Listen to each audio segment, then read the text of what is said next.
اعوذ باللہ من الشیطان الرجیم بسم اللہ الرحمن الرحیم۔ دوستو کیسے ہیں آپ؟ ٹھیک ہیں؟ اللہ تعالیٰ آپ کو صحت دے، تندرستی دے۔ آج کا جو ہمارا موضوع ہے، جو ہم نے ویڈیو ترتیب دی ہے، انگور کے طبی فوائد اور اس کے نقصانات۔ دوستو جیسا کہ میں نے بار بار پہلی ویڈیو میں بتایا ہے، کوئی بھی خوراک اپنے مزاج کے مطابق استعمال کرے، مزاج سے ہٹ کر کوئی بھی خوراک استعمال نہ کرے۔ اس میں چاہے چاندی ہو، سونے کا کشتہ ہو یا کوٹ کا کشتہ ہو، وہ آپ کے لیے نقصان کا باعث بنے گا جب تک آپ کو اپنے مزاج کا علم نہیں ہوگا۔ اب دیکھیں انگور، اگر آپ خام انگور استعمال کرتے ہیں، سبز انگور، کھٹے انگور استعمال کرتے ہیں، تو اس کا جو مزاج ہے خشک سرد ہے۔ اب خشک سرد 25% اس میں سردی ہوگی اور 75% اس میں خشکی شامل ہوگی، یعنی کہ خشکی کی زیادتی ہوگی۔ اب اگر کھٹے انگور، خام انگور، عضلاتی جس کا مزاج ہو، خشکی والا مزاج ہو، اگر وہ استعمال کرے گا تو وہ اس کو صحت دے گا یا نقصان دے گا، آپ اس بات سے اندازہ لگا لیں۔ وہ اس کے لیے زہر ہوگا، زہر انگور، کھٹا انگور۔ جن لوگوں کا مزاج عضلاتی ہو ان کو کھٹے انگور استعمال نہیں کرنے چاہیے۔ اعصابی مزاج والا جو انسان ہوگا اس کو کھٹے انگور استعمال کرنے چاہیے۔ اب چلتے ہیں میٹھے انگور۔ میٹھے انگور کا جو مزاج اللہ پاک نے ترتیب دیا ہے، گرم تر ہے، گرم تر ہے۔ یہ خون سہلہ پیدا کرتا ہے،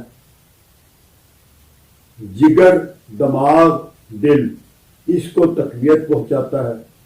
دیکھیں انگور ایک بہترین خوراک ہے، انگور کا سرکہ ایک بہترین خوراک ہے۔ نبی پاک صلی اللہ علیہ وآلہ وسلم ایک بار گھر تشریف لائے تو آپ نے اپنی زوجہ محترمہ سے پوچھا گھر میں کھانے کے لیے کیا ہے؟ تو آپ نے فرمایا کچھ نہیں۔ پھر دوبارہ سوال کیا سالن کے علاوہ کون سی چیز ہے گھر میں کھانے کے لیے؟ تو آپ کی زوجہ محترمہ نے فرمایا کہ سرکہ ہے انگور کا۔ آپ نے کہا وہی لے کر آؤ۔ وہ لے آئیں۔ جب آپ نے استعمال کیا تو آپ نے فرمایا سرکہ ایک بہترین خوراک ہے، یعنی کہ جس چیز کی تعریف ہمارے نبی اکرم صلی اللہ علیہ وآلہ وسلم کر گئے ہیں، اس سے بہتر دنیا میں کوئی چیز نہیں۔ انگور اللہ پاک نے ایک ایسا تحفہ دیا ہے جس کا نعم البدل کوئی فروٹ نہیں۔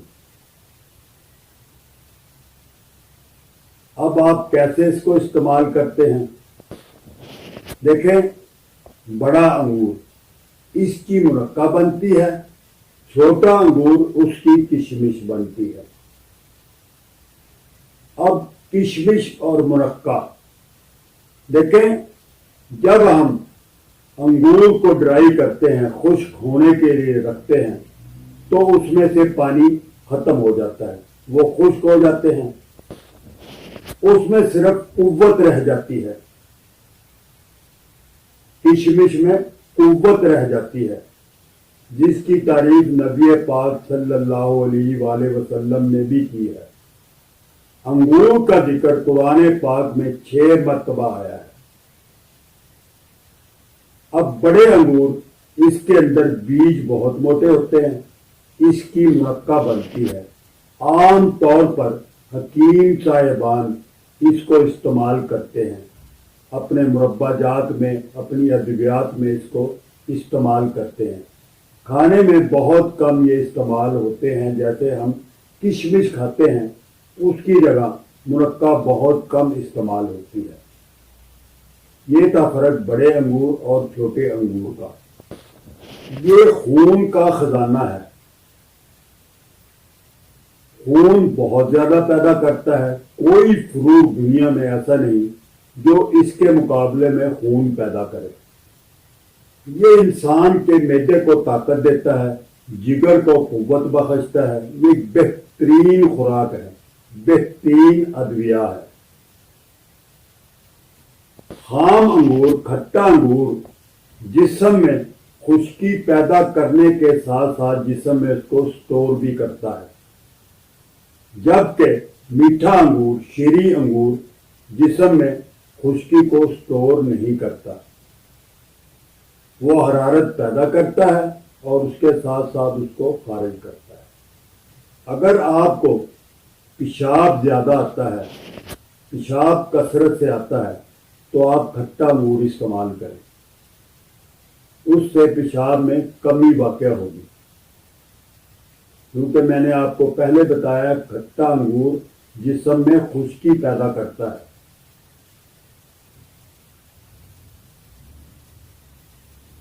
جس شخص کے اندر رطوبات کی زیادتی ہو اس کے لیے کھٹا انگور بہترین ہے. اب رطوبات میں بلغم, ریشہ, ناک سے پانی بہنا, پیشاب کا زیادہ آنا, زبان کا سفید ہونا, یہ علامات ہیں. ان کے لیے کھٹا انگور بہترین ہے. انگور آپ سیزن کے دوران استعمال کر سکتے ہیں, اس کے علاوہ نہیں استعمال کر سکتے. جبکہ کشمش آپ سارا سال استعمال کر سکتے ہیں. ویسے بھی کوئی بھی فروٹ ہو آپ کو سیزن کے دوران استعمال کرنا چاہیے.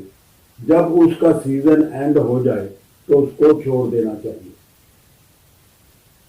اللہ رب العزت نے جتنی بھی نعمتیں ہمیں عطا فرمائی ہیں ہم اس کو پکا کر کھاتے ہیں.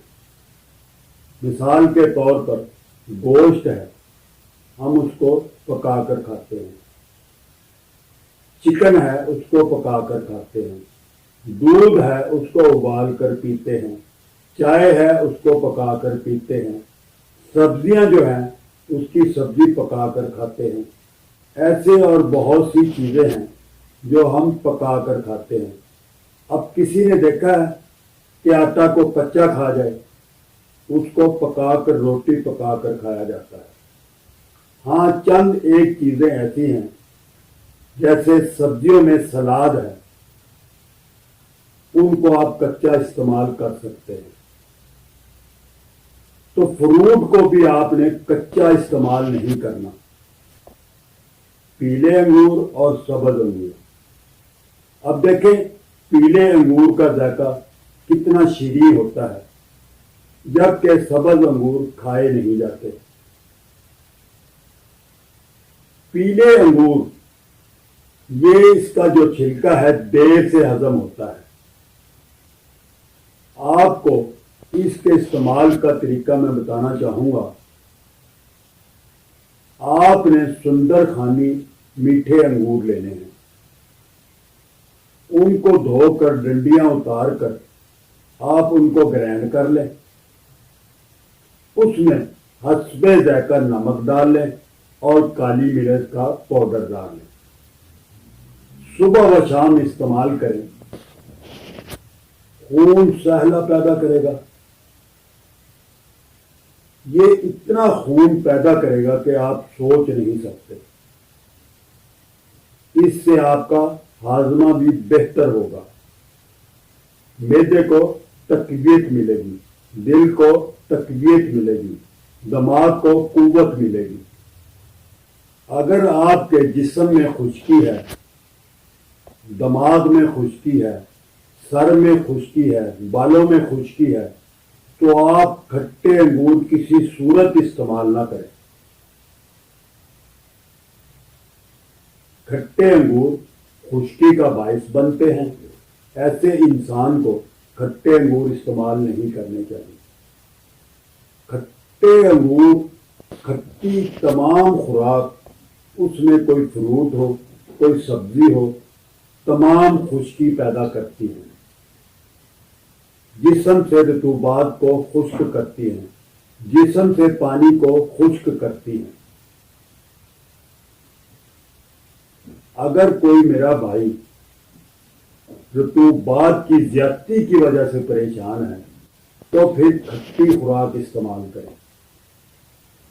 اس کے علاوہ عضلاتی مریض اور غدی مریض، عضلاتی مریض اور غدی مریض یعنی کہ گرمی والا مریض اور خشکی والا مریض کھٹی چیز استعمال نہ کرے۔ اب خونی بواسیر، بادی بواسیر، سینے میں جلن، تیزابیت، گیس، قبض، ایسا مریض اگر کھٹے انگور استعمال کرے گا تو بیل مجھے مارنے کے مترادف ہوگا۔ انگور کا استعمال ہر قسم کے کینسر سے محفوظ رکھتا ہے، پھیپھڑوں کو طاقت دیتا ہے، گردوں کو تقویت دیتا ہے، معدے کی خرابی اور معدے کی کمزوری کو دور کرتا ہے، چہرے کی رنگت کو نکھارتا ہے، بینائی کو قوت دیتا ہے، نظر تیز ہو جاتی ہے۔ پکے ہوئے انگور کھانے سے قبض دور ہو جاتی ہے، کھٹے انگور کھانے سے قبض ہوتی ہے۔ غذائیت کا بھرپور خزانہ ہے، ذہنی امراض کے لیے بہترین ہے۔ جو انسان ذہنی مریض ہو اس کے لیے یہ بہترین ہے۔ اس میں کاربوہائیڈریٹ 27% موجود ہوتا ہے، فائبر اس میں 1.4 گرام موجود ہوتا ہے، کاپر اس میں 28% موجود ہوتا ہے، وٹامن سی اس میں 5% موجود ہوتا ہے، 5% ہوتا ہے، پوٹاشیم 6% موجود ہوتا ہے اور وٹامن کے 21% اس میں موجود ہوتا ہے۔ بلڈ پریشر والے مریضوں کے لیے یہ بہترین ہے۔ میٹھا انگور، کھٹا نہیں، میٹھے انگور کی بات ہو رہی ہے۔ اب دیکھیں بہت سے لوگ اس سے شراب بناتے ہیں جو کہ ہمارے دین میں، اسلام میں ممنوع ہے۔ ویسے تو ہمیں اس کا ذکر بھی ویڈیو میں نہیں کرنا چاہیے۔ اللہ پاک ہم سب کو اس شراب وغیرہ سے، نشہ وغیرہ سے دور رکھے، کیونکہ ہمارے مذہب میں، ہمارے مذہب اسلام میں اس کو حرام قرار دیا ہے۔ تو دوستو، جیسا کہ میں نے آپ کو پہلے بھی بتایا ہے، انگور کا سرکہ نبی اکرم صلی اللہ علیہ وآلہ وسلم کو پسند تھا، صحابہ اکرام کو بہت پسند تھا، سرکہ بھی اور انگور بھی۔ تو آپ اس کو مزاج کے مطابق استعمال کریں، انشاءاللہ العزیز اس سے آپ بہت ہی فوائد حاصل کر سکیں گے۔ تو میری دعا ہے اللہ پاک سے، اللہ پاک ہمیں اور آپ کو صحت اور تندرستی دے، صحت والی زندگی دے۔ السلام علیکم ورحمۃ اللہ وبرکاتہ۔